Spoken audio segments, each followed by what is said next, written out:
What's happening, YouTube? It's Mentorship Monday. My name is Matt Faircloth, and this is my friend Justin Fraser. Give it up. What's up, Matt? Happy to be here. Here's the deal. You guys have sent me a ton of Mentorship Monday questions, and I love that. And I want you guys to keep doing that. You're going to send them to helpme@DeRosaGroup.com. That is helpme@DeRosaGroup.com. And I want to get some of your questions answered right now. What we're going to do is a Mentorship Monday speed round. And I had to bring in some support to help me talk out some of these Mentorship Monday questions. So what we're going to do is I'm going to speed round as many Mentorship Monday questions as we can get done. Let's do it. In, let's say, about 5 minutes, okay? All right, let's knock it So out. put your seatbelt on, guys. Here comes a Mentorship Monday speed round, all right? Cool. Hey, Matt. This is from Denny, okay? What's up, hey, Denny? Cool. What are your thoughts on using most of your savings and taking out a loan on your 401k, okay, in order to purchase a commercial property versus less down on an FHA or a conventional loan on a 2 to 4 unit rehab, rent, refinance, jump into the commercial real estate market? So this is Denny really wants to get into commercial, but he's talking about laying a little bit of money down in a 2 to 4 unit for FHA. I already see a flaw there because he has to live there to get there, but that's okay. About $120,000 from savings and he can generate $120K from his savings and from 401k loan, okay? And he'll still have 30,000 in cash reserves, okay? And he has over 100,000 in stable income. Looking at an 8 unit, just at $1 million for an 8 unit in Philadelphia. Geez, Philadelphia's going up these days, man. $1 million for an 8 unit, okay? Am I thinking too big or even too small? What questions should I be asking myself? What am I missing? Any thoughts? Okay. Danny's got a lot of questions in here. Let's just knock it out. There. Yeah, I know. I'll start with some Go. general advice for me is if you make a plan, I think do it, right? You're not thinking too big. If you're stretching yourself but you're comfortable and you make a plan and you can know where that money's coming from and you're smart about how you're going to repay that money back, I say go for it. Yeah. So you say go for it. Yeah. I have a couple things I don't like. A few things in Denny's, just to kind of unpack a few specifics, right? I don't like that you're referring to doing an FHA loan on a property you're not going to live in, okay? Because you say rehab, rent, refinance, you want a BRRRR strategy on a 2 to 4 family that you're not going to live in, okay? So if you're going to move into the property, Denny, you're going to refinance, you're going to rent it, rehab it, rent it out, refinance while you're living there. You might have to go for a 203K loan. It gets a little complicated. You can do all that, and I get that you're supposed to live there. You can live there for about a year and then move out eventually and everything like that, but just that's pretty complicated. The second thing I don't like, Denny, is you're talking about taking a loan out of your 401k, okay? You need to talk to your financial planner or talk to your 401k administrator about whether or not, when that loan needs to get repaid. Because you can't take out loans against your 401k, but when are you going to pay that loan back, right? I mean, that's kind of like a little hand grenade you're holding. I'd like to build on that and say, yes, talk, figure out the rules. But as someone that's looking to get started investing, if that's what you have to do to get it done and you're playing within the rules and you're paying the penalties or whatever, I don't know the rules, but if you're playing within the boundaries established and it gets you the money you need to invest and get going, why not? Maybe, okay. So collect data, as Justin said. Yes. Well, if you can handle the risk and if you may have to pay the loan back at some point, then look into it. And you're never thinking too big, okay? All right, so that's Denny. Thank you, Denny. Omar, okay, this is long. I mean, Omar wrote us a book here, okay? So you guys email Mentorship Monday questions. Great stuff. Just make sure you be a little more concise about it, okay? But it's okay, Omar. I love your story. My name is Omar. I recently piqued interest in apartments and housing units. I was wondering around how much it would be to build apartments. I live in Harrisburg, Virginia, a small university town with a growing population. Harrisburg is also extremely open to migrants and refugees. Also, this means we have grown over 20% since 2010, and we're expected to grow another 20% by 2040. Interesting. Since there is so much growth, we have seen apartments popping up everywhere. The dilemma is, since we're a university city, rent is incredibly high, meaning that around 30% of Harrisburg's residents actually live below the poverty line. Now, I've been looking at Singapore's public housing program, the world's most unsuccessful public housing program, and I'm wondering how to apply that to Harrisburg. Oh, the worst, it's the most successful. Not unsuccessful. the most successful. Reading is fundamental. Yeah. Cool. Now Singapore is a bit different. They have a mixture of different size units in the same building, almost like a hotel. Single room. In all honesty, I just want to know how to take steps to make this the least probable. To make this at least probable. Here we go again. My main goal is to build affordable housing with luxury items like tennis courts and pools for the residents of Harrisburg, not the university students like all the other real estate agents target. It's a huge target market that every company misses. All right, okay. I guess what I'm trying to ask is, where do I start? How do I find investors? If I target land, man, okay, now we're looking for investors.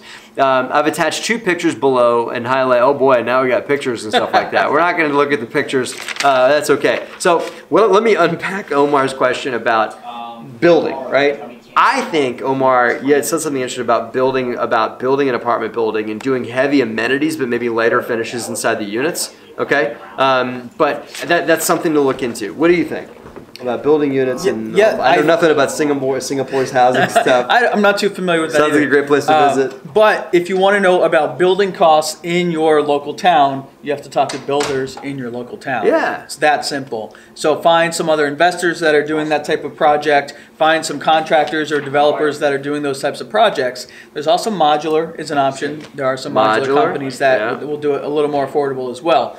But the way to get prices is to talk to people that will provide you some estimates. Yeah, man. So you're a little far away from raising money for a project because there's no project yet. So let's start to put the idea of the project together, put some boundaries around it, this type of space, this type of size, this type of cost, and then you can start putting that in front of investors and start talking to them.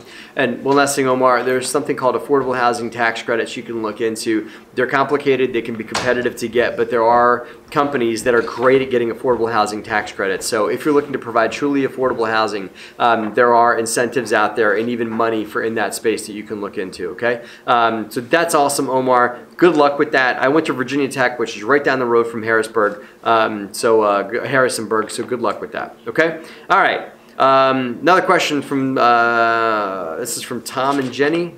Yeah, okay, man, they wrote us a book too. That's all right, we'll give it a quick. Hi, Matt. On the duplex that you're showing in your reno process with us, that's the property that we have going on here in Trenton on Center Street. Have you or will you share the general numbers? My wife and I are new to real estate investing. I will happily share the numbers on that project. If you watch those videos closely, I go over the numbers as we go. Maybe we can do a whiteboard session to review it and montage it in some of the properties. So my video guy's watching here, so there you go, Jonathan. Let's whiteboard that property at some point. So stay tuned for that one, Tom and Jenny. But my wife and I are new to real estate investing this year, and we've purchased a handful of single-family properties with our IRAs, but we're trying to branch out into multifamily properties with our current funds, leveraging mortgages, using HELOCs against personal property for down payments and rehab costs. Okay. The HELOC is throwing us off a little bit when we analyze the cost up front because there are additional $100 to $300 per month for that payment, plus all the expenses that we're covering with the rents. So he's given us a bunch of numbers and stuff like that. So bottom line is they're trying to use the HELOC to buy a property. You got a maintenance, money to maintain the HELOC with an interest. On top of that, all the expenses for the property, okay? Inside the property that you're showing us, it looks like a lot of the properties in the market, at least ones that are in my price range using a HELOC, most of these properties are built around 1900, and yes, they do have horsehair and plaster in the walls, yes. In most cases, when we're estimating rehab costs, we have to decide whether to do a full gut or remove the plaster, okay. I sure appreciate some tips. Okay, so bottom line is, how do you make a rental property work when you're using a HELOC for the down money? I think that's really what I'm hearing here from Tom and Jenny. I think they're looking, with all these payments, they're really saying, like, how do we cash flow? How do we make this work? Yeah, so how do you do it? Well, you're the smart one of the two. That's how you do it. Sure. It sounds like you're doing your homework and you're running the numbers. And sometimes you have to factor that in. So if you have a mortgage payment and your HELOC payment, yeah, you're maybe not hitting what some people say might be an ideal cash on cash return or cash flow per month, dollars per month. But this is a unique situation to you.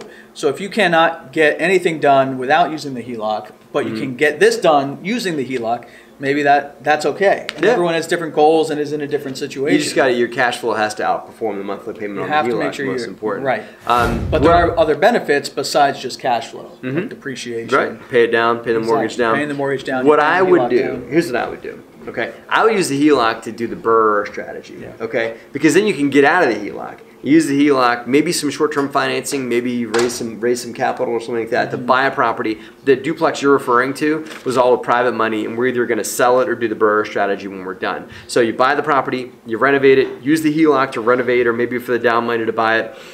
maybe blend in some extra private capital on top, and then you refinance the property out and you get that HELOC money back. And you can do it over and over again. The problem you're going to run into, Tom and Jenny, is you're going to use that HELOC to buy the rental property as your down money, and then you're locked in. You can't do another deal, right? And you want to open yourself up to do deal after deal after deal after deal so you can build momentum and velocity. So I would use the HELOC to buy the property, renovate it, and then get yourself out so you can do it again. What do you think? You in? Can't argue with that. Okay, strategy. cool. You got time for one more, Jonathan? Cool. All right, one more. All right, here you go. He will do one. Okay. All right, this is from Norman. Hello, Matt. Hello, Norman. I'm a big fan of your channel and follow you on YouTube and thoroughly enjoy the content you put out. Thank you, Norman. I appreciate you. I believe I've become a better real estate investor by watching your videos. This guy's trying to be warming my heart here. Today's question is about how does a person that do their own property managing go through the process of tenant screening, primarily finding if tenants has an evictions on their record. Anything else? Anything would help would be appreciated. Tenant screening, man. What do you use? For tenant screening. So I go through a service called Cozy. Mm-hmm. Yep. And so tenants can apply. You can set everything up on Cozy. C-O-Z-Y. C-O-Z-Y. Okay. C-O. Not paid for this. But that's just it's not a paid sponsorship. Right. But no, you just made $100 right there by saying that. Right. Yeah. Okay. Cozy.co. So I use them. He didn't make $100. It's not promotional. It's mostly free to investors. There's a cost to the applicant. You can pay it if you want, but basically I can set up the application and I can send them a link and they can go through and apply, fill out all their information, and they then pay Cozy for a background check. So they're not sending me that cash. It's just happening. So you don't make any money off it? I don't make any money off of it, okay. But I get the results and it shows me if they have eviction or the criminal or the credit score and all that sort of stuff. Okay. And so then I can see the report. Eviction report. Yep. You get full credit score? Yeah. Okay. Yep. And you get a criminal background check? Yep. Okay. That's great. There's other services you can use, like if you've got a reasonable size portfolio of rentals, you can sign up for Appfolio. Yep. Appfolio, Rent Manager, Yardi, Buildium's another one. Those are full-on services that handle all your property management needs from your accounting background, and also they do tenant screening as well too. There's a few other tenant screening services such as Kroll Factual Data, Kroll. But Cozy's I've heard is a very good one too, right?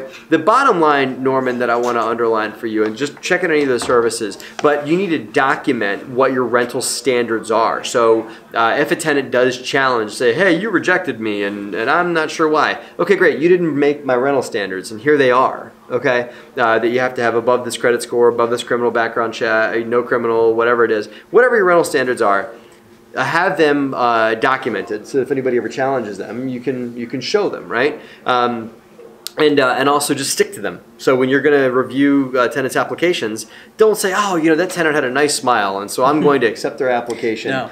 Even though they had crummy credit and this and that and all the other things, and they violated all my standards, but I'm going to let them live there anyway. So have good standards, Norman, and then abide by them when you evaluate rental applications. When I show a property, I have it printed. I have my standards printed out, and I have the link to the application through Cozy. Yeah. And people say, well, I don't know if they want to spend the $40. I said, if you meet all this criteria and you're the first one to apply, and good to everything go. checks out, Off you're good to to races, go. Man. Exactly. Right. But the criteria is right there. So if one of those comes back that you don't meet it, I'm sorry, but the criteria is there. So they see that as soon as they walk through the door. Cool. It's right there. All right. So. Guys, blitz through a bunch of Mentorship Mondays. Thank you. My man, Justin Fraser, if they want to hear more about what you do, how do they get a hold of you? 88realestatecapital.com. The number's 88.